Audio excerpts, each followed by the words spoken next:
ทองชิป เพื่อนเอามาไว้ I found some gold.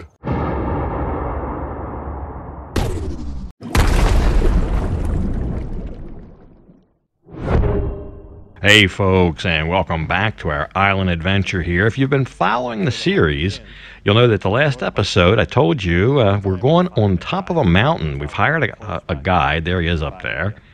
And he is going to take us to the highest point in Koh Samet, where there allegedly is an abandoned gold mine. So I thought that sounded interesting. There is some history behind that. So we're going to trek up the mountain and see that, and we will conclude our island trip on this episode. And most importantly, at the end of the episode, we will see a reenactment with exactly what happened to V's cell phone. So let's jump into it. No flip-flops today. We got proper shoes on. Already there's some abandoned buildings and stuff. It's kind of creepy back here.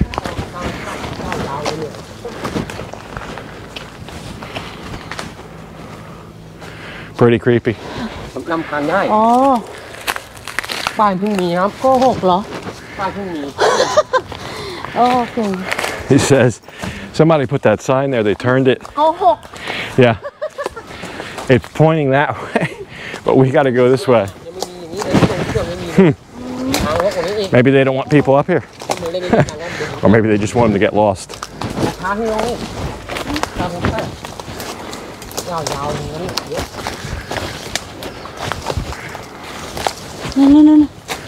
Wow. มีเชือกกับการ Look at these termites or ants. I guess they're termites. Just like hundreds of them down here. Look at that. I can hear them.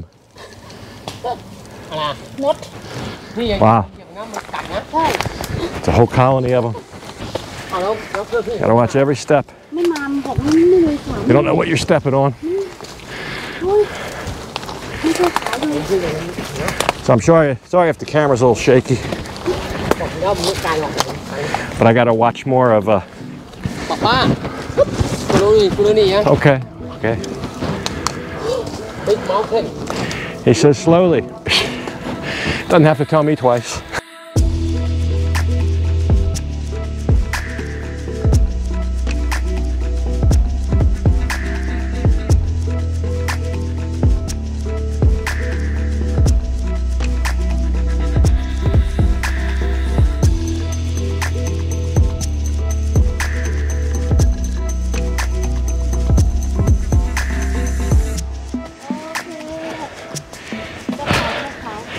I think we're almost there. I hope coming back down's easier than this. Should be. Hopefully. Most people come here for the beautiful beaches, the scenery, maybe fishing, boating. I came here for this.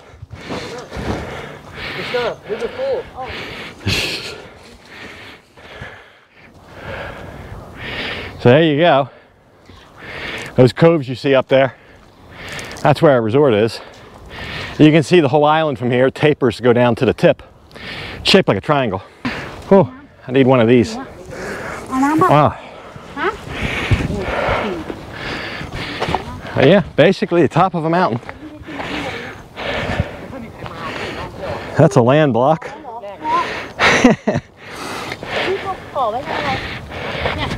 But apparently they dug those shafts and they went straight down down into the mountain, and that's where they were bringing gold up out of.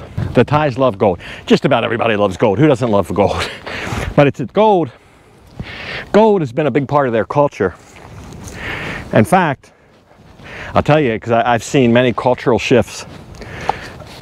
Because remember, there was a 22-year period I didn't come here. So I didn't see a lot of the changes as they happened. I experienced them all at once, kind of like in a time warp. But it used to be, almost every Thai person you'd meet, they'd have gold chains around their neck, some kind of gold jewelry. Gold is tantamount to cash.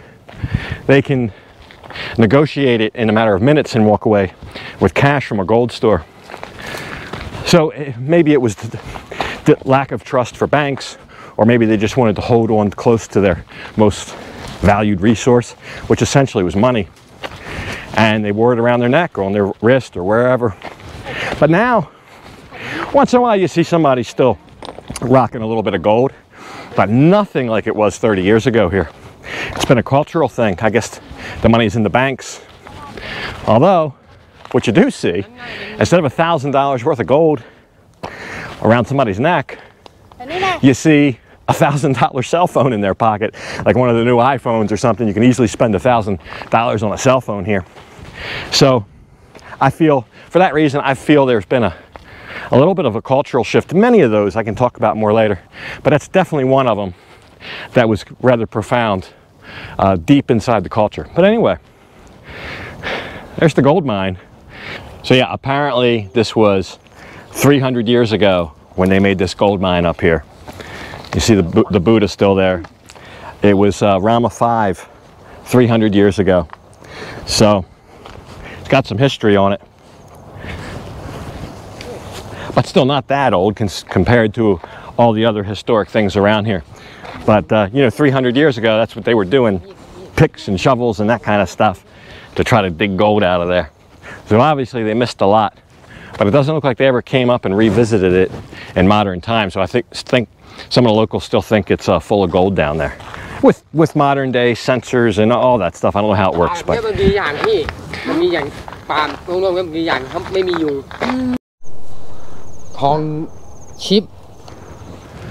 I found some gold. No, but I did find some coins. I'll see how old they are. They kind of look gold. ทองแดงเอาไว้ทำอะไร ไม่เหรียญบาทครับ อ๋อเหรียญ ง่ายกว่ากับกระเป๋าเลย เอาไว้เป็นอนุรักษ์เปล่า Well, yeah, if anybody ever asks you, there's a good trivia question. There used to be a gold mine on Koh Samet. There sure used to be. Wow, another one over here, a small one.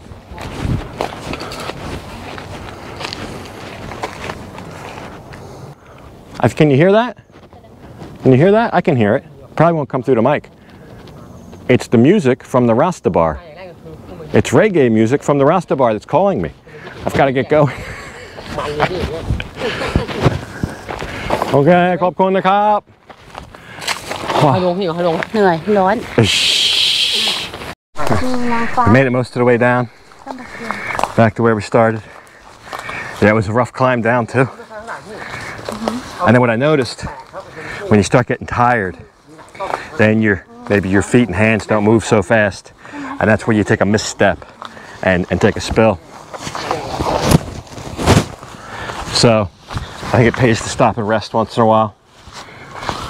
Because I saw that happening. อันนี้คุณชื่ออะไรครับ ชื่อมือครับ ชื่อมึก Mr. Duck Mr. Dot. Yeah. We can go to 7-Eleven and buy Mr. Dot some beer. He's earned it. He's done good. 2 days in a row. He earned a cold one.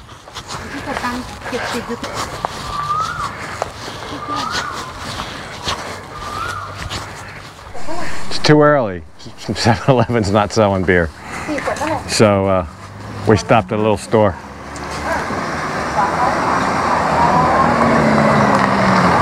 V's not impressed with the pricing. Everything here's higher. That's just the way it is here on an island. Koh Samet especially seems like it's one of the islands that's closest to the mainland, but the goods seem like they're marked up more than the other ones. I don't know. Maybe just my imagination. Whew. Made it back off the mountain. I'm back to the Rasta bar.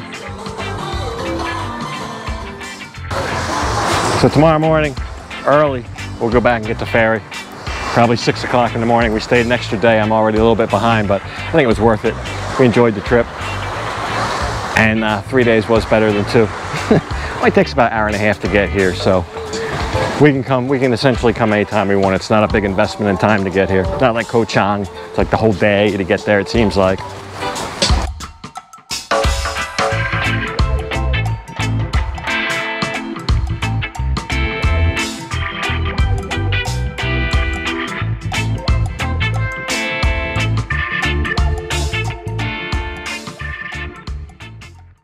So for our last evening on the island, it was decided we would go over to White Sands Beach, and that seems to be that seemed to be the hot spot, seemed to be where most things were happening.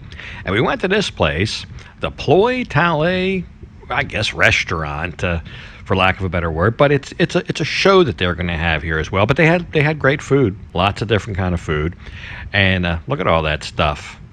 I don't know why they wrapped this all up just to show.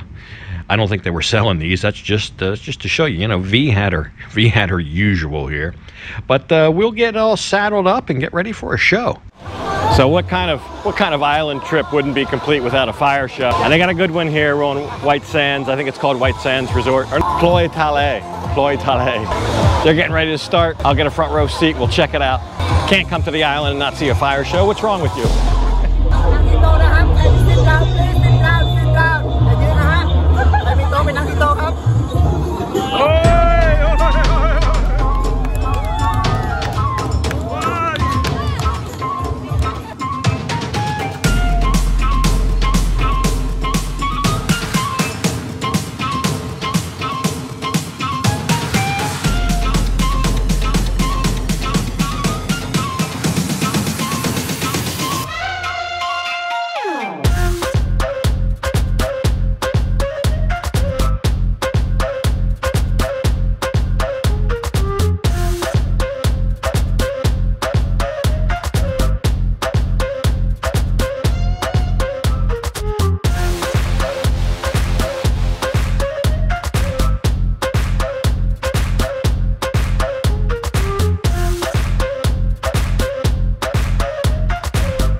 So after the show on the beach, we decided to call it kind of an early night because at first light, we were up to catch the Song Tao. This is us getting on here, and it was time to say farewell to the Tong Ta Pa View Resort and head back to the pier so we could get back to mainland.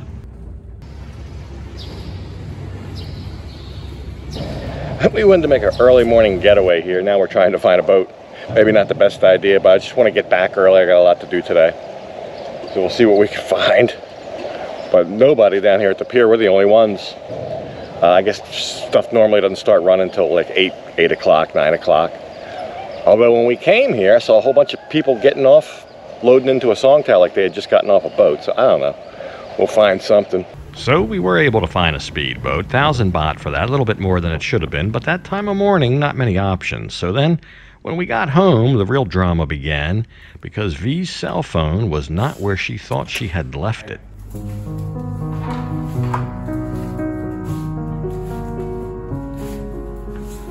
โทรศัพท์นั้นอยู่ไหนฮะอยู่ไหนไม่มีวะไม่มี So what happened to V's cell phone? Why didn't she have it when we got to the island?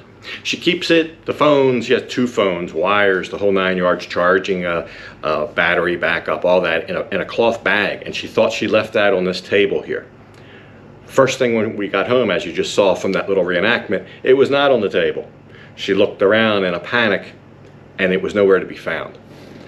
I'll tell you, I figured it out almost immediately. I figured it out. I knew what had happened. So we're going to go through, I'm going to do another reenactment of the day we left. The day we left to go to Koh Samet, and you'll see what happened with the phone and what became of it. Bye, bye, Leo, bye. Bye, Koh Samet. Bye, Koh Samet, bye. Altum. Let's go, we're going to be late.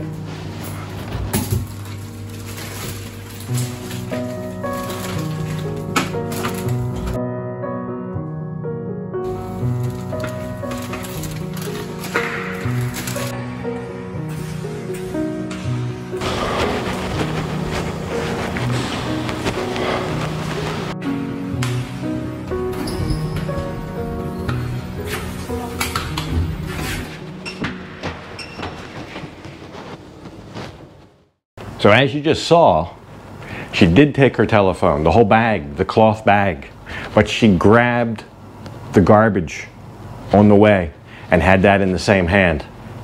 In her zeal to get on the elevator, she just put the whole garbage, everything in that hand, in the garbage room. Lots of stuff in that little bag, not just the cell phone. She threw all of that into the garbage, put it in the garbage room. If you know about condos, you have a garbage room usually on every floor, on the bottom, whatever. Ours happens to be on every floor, and that's where we get in the habit of, before we go out, we take the garbage with us, discard the garbage into the garbage room, so it's not sitting in here creating a smell while we're gone on a break or something. So that's what happened. But we were gone 3 days, 3 nights. We left on a Wednesday, we got back on a Saturday. They pretty much empty those garbage rooms every day, sometimes twice a day. So that is long, long gone. Or is it?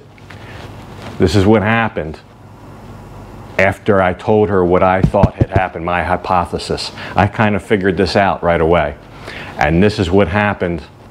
She jumped into action, she sprung into action right when I told her, because I think it kind of clicked in her head too that yes, that's what had happened. So in her panic, this is what she did.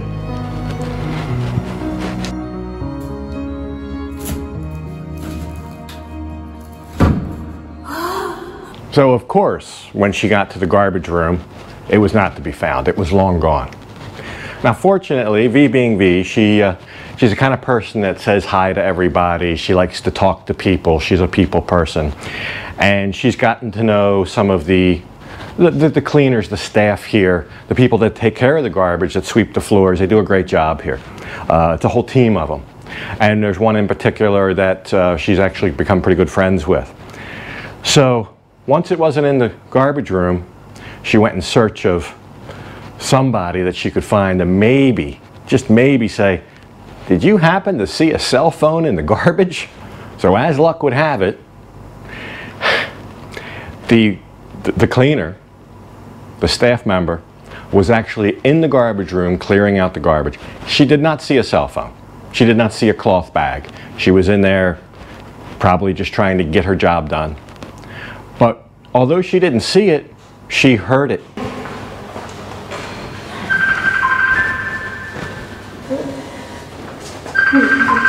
She heard it ring. V had ordered something from Lazada. That's like something like Amazon here in Thailand, and they were calling to make a delivery, which you don't have to be here to accept the delivery. They'll leave it with the security, so that's a common thing. But it's almost a daily occurrence. They're delivering something for either V or myself. But just at that moment, when the cleaner was in the garbage room, Lazada called. Her phone rang. So that prompted her to look through the garbage, and she answered the phone and asked, who are you looking for? She had no idea whose phone it was, just the phone. And she asked the Lazada people, or maybe it was the delivery service, it wasn't actually Lazada, who are you looking for and what's this about? I just found this cell phone. And they gave her V's name, and she goes, oh, I know her. She's not here, but bring the package. So then she knew she knew that one, there was a cell phone there, and she knew two, whose it was. And she kept it for her. So all V had to do was track her down, and she brought the cell phone back up to her.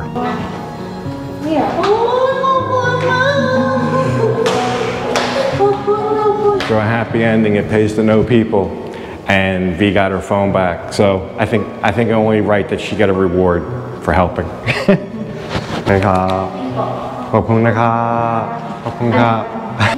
She's so happy she got her phone back. I'm happy too. Imagine the headache and replacing all that stuff. Thank you. What a stroke of luck. I think it's an incredible story. You throw all your stuff, all your electronic gear in the garbage, come back 3 days later, and you still got it. So make of it what you will. But sometimes the truth is stranger than fiction. And that's what really happened with V's cell phone. So there you go, the end of another series. I will link the first episode of the series at the end screen coming up here in a couple seconds in case you missed it. If you're new to the series, maybe go back and watch. If you're new to the channel, consider subscribing. And if you're a long-time watcher, hit that like button if you can on your way out. But I tell you, the reenactment I did with V's cell phone. Reenactments are a common thing here. A lot of times you'll see them on the news almost daily. People who confess to crimes are often asked to go back to the scene and do a reenactment. It's kind of a thing here. Although this wasn't a crime, it was the opposite. It was actually a very good deed to return her cell phone. So anyway, hope you enjoyed the episode and the series, but I'm going to go ahead and leave this one off right here. And as usual, I'll thank you for watching. And until next time, bye for now.